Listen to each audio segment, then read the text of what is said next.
जब से तालिबान की हुकूमत इक़्तिदार में आई है अफ़गानिस्तान में, तो उसके बाद से तवक्को ये की जा रही थी कि अफ़गानिस्तान जो पहले पाकिस्तान के ख़िलाफ़ इस्तेमाल होता था दहशतगर्दी के लिए, अब इस्तेमाल नहीं होगा। बड़े अच्छे तरीके से उस तालिबान हुकूमत को वेलकम भी किया गया।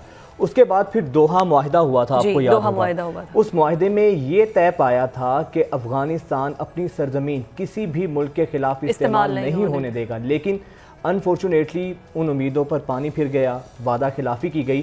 और कल कोर कमांडर कॉन्फ्रेंस जो हुई है उसमें भी एलामिया में वाज़े तौर पे ये कहा गया है कि इस पर बड़ा गम और गुस्से का इजहार किया गया है कोर कमांडर्स की जानिब से कि अफ़गानिस्तान की सरजमीन मुसलसल दहशतगर्दी के लिए पाकिस्तान के खिलाफ इस्तेमाल हो रही है। अफगान बाशिंदे उनको आशीर्वाद हासिल है अफगान हुकूमत की। इसके अलावा एक बहुत अलार्मिंग सिचुएशन 2 दिन पहले ख्वाजा आसिफ का बयान भी सामने आया था, जिसमें वो ये कह रहे थे कि अफगानिस्तान हमसाया मुल्क है, लेकिन वहाँ तो दोहा मुआहिदे की कोई पासदारी कर रहा है और ना ही वो हमारा हमसाया होने का हक अदा कर रहा है। और ये जो वादे हमसे किए गए थे ऐसा कुछ भी नहीं किया जा रहा। लेकिन अमली तौर पर इस वक्त अफगानिस्तान और जो तालिबान हैं, जो भी इस किस्म के शरपसंद अनासर हैं, हम तालिबान या अफगानी हुकूमत को तो कल्प्रेट नहीं कहेंगे, जो भी ऐसे शरपसंद अनासर हैं वो शरपसंद अनासर लेटेस्ट मशीनरी, लेटेस्ट कल्प्रेट ना भी कहें, उनकी मुजरिमाना गफलत तो हम कहेंगे ना। खामोश तमाशाई, हुकूमत में है, आपने मुआहिदा किया था, लेकिन मुसलसल पाकिस्तान के खिलाफ दहशतगर्दी के हवाले से सरजमीन हमारे 9 फौजी जवान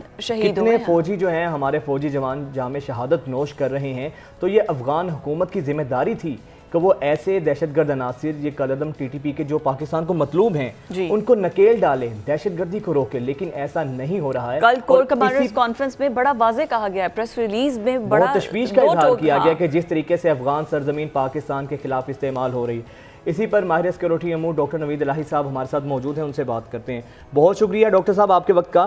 सर ये बताएं कि तालिबान की हुकूमत के आने के बाद, हालांकि हमने माजी में देखा जब तालिबान की मुल्ला उमर की, तो तब तो पाकिस्तान और अफगानिस्तान की सरहद जो ड्यूरेंट लाइन जिसको कहते हैं, बड़ी महफूज सरहद उसको समझा जाता था, बहुत अमन भी कायम हो गया था। और अब भी तवक्को ये थी कि जब तालिबान इक़्तिदार में आए हैं तो पहले जिस तरीके से अफगान सरजमीन दहशतगर्दी के खिलाफ इस्तेमाल होती थी वो नहीं होगी। तो सर अब इस सरजमीन का इस्तेमाल होना कितना अलार्मिंग है पाकिस्तान के लिए, और अब हमारी स्ट्रेटजी, हमारे ताल्लुकात कहाँ खड़े हैं अफगानिस्तान के साथ?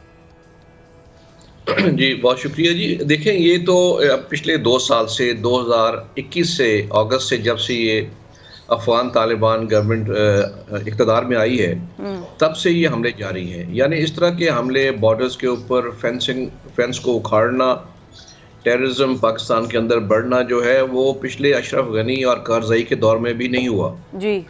उसकी एक वजूहत तो ये है, आप देखें जब ये पावर में आए हैं, आते ही इन्होंने जेलों के दरवाजे खोल दिए, जिसमें दाइश और टीटीपी के सैकड़ों हज़ारों लोग जो हैं वहाँ से रिहा हो गए।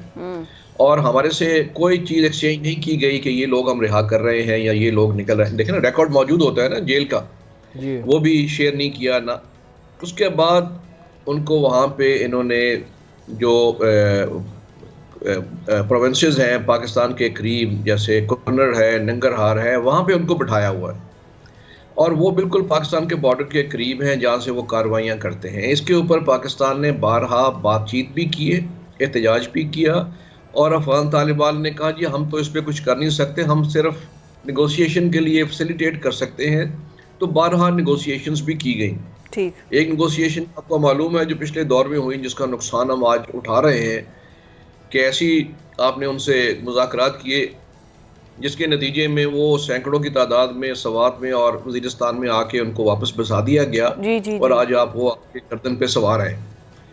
यहाँ से जो लोग हमने पकड़े हुए थे, हमने निगोशिएशन करके वो लोग भी उनके छोड़ दिए और फिर ये वादा लिया कि ये वापस नहीं आएंगे। दूसरा, आपने जो फेंसिंग की बात की है, सर मुझे करेक्ट कर दें कि हमारे जवानों ने पता नहीं कितनी जाने का नजराना देकर वो फेंसिंग कंप्लीट की थी। अभी वो क्या मुकम्मल तौर पर जो शरपसंद अनासर हैं उन्होंने उखाड़ दी है, या कुछ, क्योंकि कुछ हिस्से तक की गई थी, उसके बाद पहाड़ी सिलसिला शुरू हो जाता है तो कंप्लीट फेंसिंग की नहीं थी गई, पर एटलीस्ट सिक्योर कर दिया गया था बॉर्डर को। अभी क्या वो कंप्लीटली डिस्ट्रॉय हो चुकी है? नहीं, कंप्लीटली डिस्ट्रॉय तो नहीं हुई। कुछ यहाँ पे एरियाज हैं जहाँ से वो उखाड़ लेते हैं और लपेट के ले भी जाते हैं, हो सकता है बेच ही देते हों जो उनके हालात हैं। तो उसके लिए एक देखें ना, हमारा तो ये ख्याल था कि एक टेररिस्ट के लिए, ये कोई आम लोगों के लिए नहीं है कि उनको कोई रोकना है। आप बॉर्डर से आए, बॉर्डर मैनेजमेंट सिस्टम होता है सारी दुनिया में, जी मॉडर्न स्टेट्स में। पहले तो हमारा आना जाना था अफगानिस्तान के साथ, क्योंकि दोनों तरफ ट्राइब्स रह रहे थे, एक ही ट्राइब, 8-9 ट्राइब्स हैं जो दोनों तरफ रह रहे हैं। लेकिन अब हालात मुख्तलिफ हो गए, जब टीटीपी और बाकी दहशतगर्द वहाँ जाके बैठ गए हैं और उनका आना जाना पाकिस्तान में लगा हुआ है, तो जाहिर है आपने अपना बॉर्डर सिक्योर करना है। तो ये एक बड़ा एक अहम इकदाम था जिसको उन्होंने। अब असल मसला ये है कि अब ये योग का जो हमला हुआ एफसी के ऊपर और हमारे 10 जवान वहाँ पे शहीद हुए, 15 जख्मी हुए, उसके बाद आई थिंक इतना ये बढ़ गई थी बात के चीफ ऑफ आर्मी स्टाफ को ये बयान देना पड़ा और अफगानिस्तान को कहना पड़ा कि इनको आप अपने इलाके में कंट्रोल करें। आप ये देखिए, अभी 2 माह पहले ये बात हो रही थी कि इनको इन बॉर्डर एरिया से, नंगरहार से, कुनर से रिलोकेट करेंगे अंदर की तरफ शुमाली अफगानिस्तान में, ताकि यहाँ पे ये आराम से अपने कार्रवाइयाँ ना कर सकें। लेकिन साथ ही एक बड़ा गैर जिम्मेदाराना जवाबी बयान आया है ज़बीउल्लाह मुजाहिद, जो उनके स्पोक्स पर्सन हैं जी। उन्होंने कहा 2 बातें कही जो मैं समझता हूँ कि रिडिकुलस हैं। एक तो उन्होंने कहा जी अगर कोई टीटीपी हमारे पास तो नहीं है, अगर है तो आप सबूत दे दें। यानी ये आप ऐसा बयान दे रहे हैं जो शायद इंडिया पाकिस्तान आपस में करता हो, अफगानिस्तान से ये तवक्को नहीं थी जी। लेकिन सर यहाँ पर मेरा सवाल ये है, सर ये बताएं कि हमें कहीं ना कहीं हमारी खारजा पॉलिसी की नाकामी तो है। हमने शायद इनसे एक्सपेक्टेशन जो है बहुत हाई कर ली थी और बहुत तवक्कुआत थी। जब आए तो फिर हमारे उस वक्त के वज़ीर आज़म ये भी कहा था कि ग़ुलामी की जंजीरें तोड़ दी हैं। तो सर कहीं ना कहीं खारजा पॉलिसी हमारी बहुत कंफ्यूज सी रही है इस तमाम तर मामले में। हमारी खारजा पॉलिसी ऐसी थी, हमने तालिबान से मुज़ाकरात के लिए हिना रबानी को भेज दिया था। उन्होंने कहा जी हम औरतों से मुज़ाकरात नहीं करते। वो वापस आई और फिर दोबारा डेलीगेशन गया। हमारा वर्किंग तो एनवायरनमेंट ये रहा। एक और मैं बात की तरफ तवज्जो दिलाना चाह रहा था, जो इनका अफगानिस्तान का जो ज़बीउल्लाह मुजाहिद का बयान आप बता रहे थे जी, प्लीज। उसका दूसरा उन्होंने कहा था कि दोहा अकॉर्ड जो है वो हमारे और अमेरिका के दरमियान में है, आप उसमें शामिल नहीं है। अगरचे इसका मतलब क्या है? इसका मतलब है कि फिर आपका कोई हम जिम्मेदारी नहीं है कि आपकी हिफाजत की जाए या यहाँ के ग्रुप्स वहाँ हमला ना करें।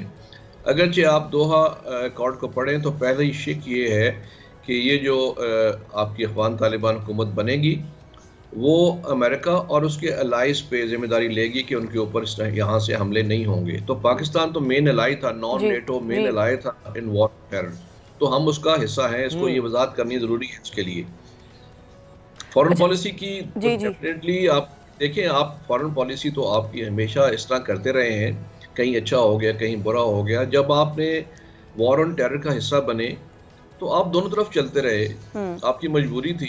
आपने इनको भी बचाया, अगरचे इनको बचाने की जरूरत नहीं थी उस वक्त, इंटरनेशनल सेंटीमेंट कुछ और थे, लेकिन आपने उनको बचाया तो आज ये यहाँ बैठे हुए हैं। जी जी जी, यही शिकवा आपसे है और यही शिकवा तालिबान आपसे करते हैं कि नहीं आपने हमें मरवाया भी है। तो वहाँ पे एक अजीब किस्म की गवर्नमेंट है, नीचे जो उनके फुट सोल्जर्स हैं उनकी बात मानी जाती है, ऊपर अगर कोई बात करना चाहे मुख्तलिफ किस्म की तो उसकी नहीं सुनी जाती। सर हमें ब्रेकिंग की तरफ जाना है। मैं क्विकली आपसे अपना लास्ट क्वेश्चन करूंगी, बस मुझे ये बता दीजिए, जनरल फैज़ के साथ बड़े अच्छे ताल्लुकात थे, तालिबान उनकी बड़ी बात मानते थे, ऑनर करते थे उनकी बात को, तो उनका कोई रोल हो सकता है कोई? अभी तो चूँकि वो रिटायर्ड हो चुके हैं, तो कोई निगोसिएशन में? नहीं, उनका ही तो गलत रोल था जिसकी वजह से आज हम ये सब कुछ फेस कर रहे हैं। ठीक है, चाय पीने के सर टाइम की किल्लत का हमें सामना है। बहुत शुक्रिया नवीद इलाही साहब, बहुत शुक्रिया आपके वक्त का।